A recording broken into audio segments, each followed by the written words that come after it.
Hello मेरे दोस्तों, मैं आपका दोस्त मोहम्मद तारिक एडवोकेट। अस्सलाम वालेकुम। आज मिले हम नई वीडियो के साथ। इस वीडियो में मैं आपको बताऊंगा, अगर कोई भी सिविल सूट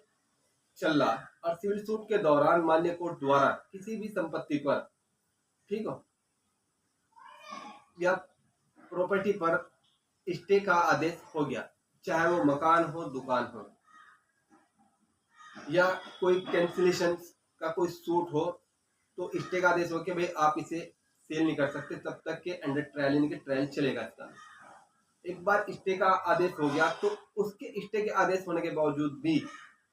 जिस व्यक्ति के खिलाफ यह मुकदमा होगा, यानी कि जो प्रतिवादी होगा, जो विपक्षी होगा, वह क्या करता हो कि अगर वह जैसे दुकान का स्टे हो गया, भाई आप दुकान नहीं खोलोगे तब तक के ट्रायल चलेगा, वह दुकान खोलता हो, या कोई प्रॉपर्टी प्रॉपर्टी को वह क्या करता हो, कैंसिलेशन का सूट डाल रखा उसने, यानी कि वादी ने, और प्रतिवादी क्या करता हो, उसके बाद उसे क्या करता हो, केस के दौरान उसे सेल कर दे, और सेल करने के बाद भी ठीक है, उसके बाद कोई अगर किसी किसी कोई सामान हो गया, यानी कि कोई मकान के अंदर कोई सामान हो गया या कुछ भी, कि आप इसे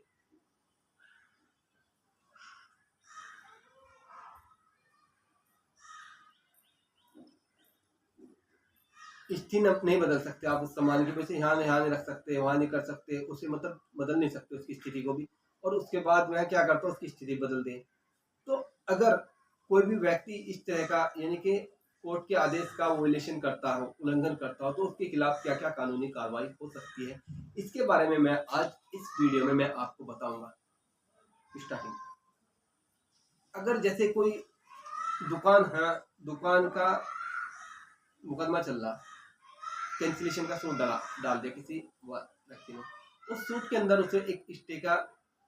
एप्लीकेशन देनी पड़ेगी कि जब तक कि यह अंडर ट्रायल होगा। अंडर ट्रायल का मतलब जब तक इस पर ट्रायल चलेगा,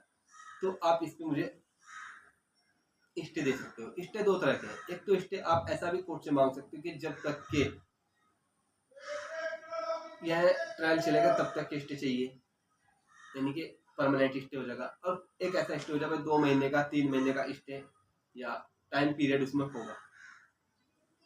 उसके बाद आप सूट के साथ, जैसे आप फाइल करोगे, सूट के साथ एक स्टे की एप्लीकेशन जाएगी। स्टे की एप्लीकेशन में आपके पास जो यह, यानी कि 3 चीज़ का बहुत ध्यान रखना। वाद का संतुलन, यानी कि प्राइमा फाइसाई केस वादी के पक्ष में होना चाहिए कि हाँ भाई, इसको हम जो दुकान का जो सूट हमने डाला, इसे जो कैंसिलेशन का जो करा रहे हमारे पक्ष में, वादी के जो वादी डालेगा,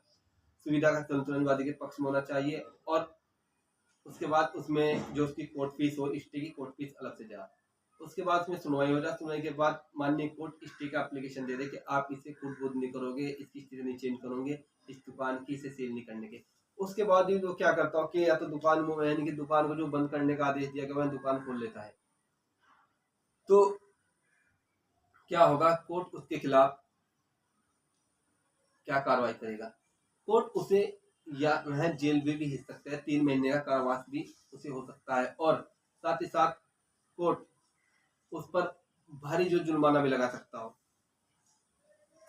कि आपने जो कोर्ट के जो आदेश हुआ था स्टे का, उसका वोलेशन करा, उसकी जो स्थिति थी उसको फुलबूट किया, या अगर वह उस दुकान को सेल कर देता है, तो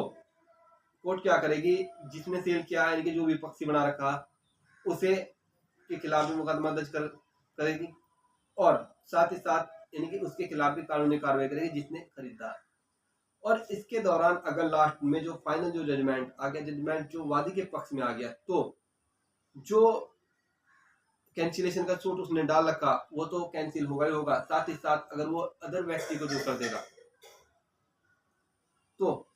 उसके बाद वो भी कैंसिलेशन हो जाएगा। लेकिन जैसे ही आप अगर किसी भी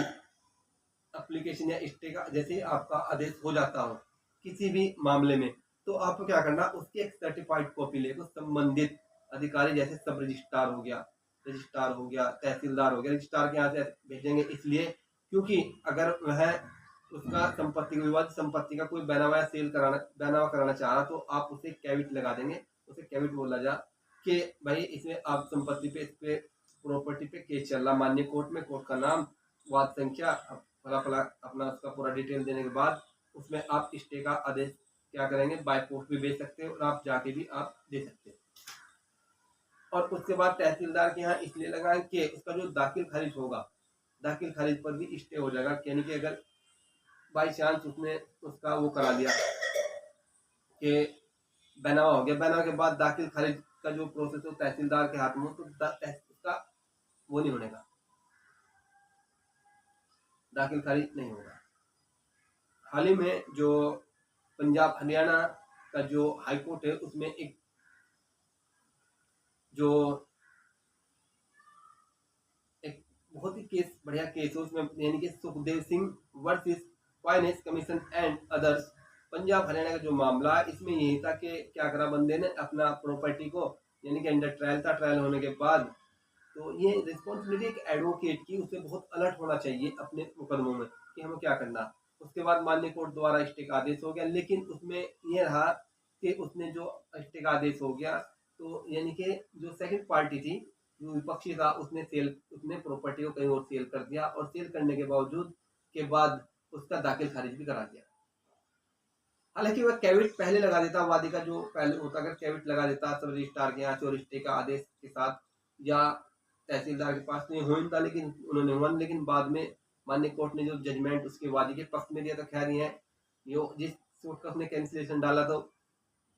कैंसिलेशन का सूट डाला था, जिस विवादित संपत्ति का वह भी कैंसिल हुई और बाद में जो सेकंड उसने जो किया था बैनामा वो भी कैंसिलेशन हो गया। और साथ ही साथ इसमें जो विपक्षी था उस पर कानूनी कार्रवाई की गई और साथ ही साथ उसे पर भारी जुर्माने से दंडित किया गया।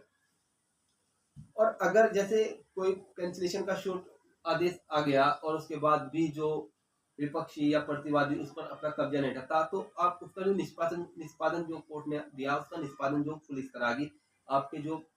जो भी आप जिस भी स्टेट से, वहाँ का जो एसएसपी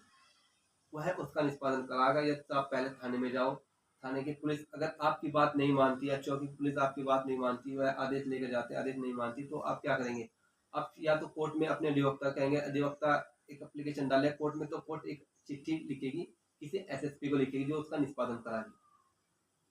यानी कि जो उससे कब्जा हटवागी, ठीक है,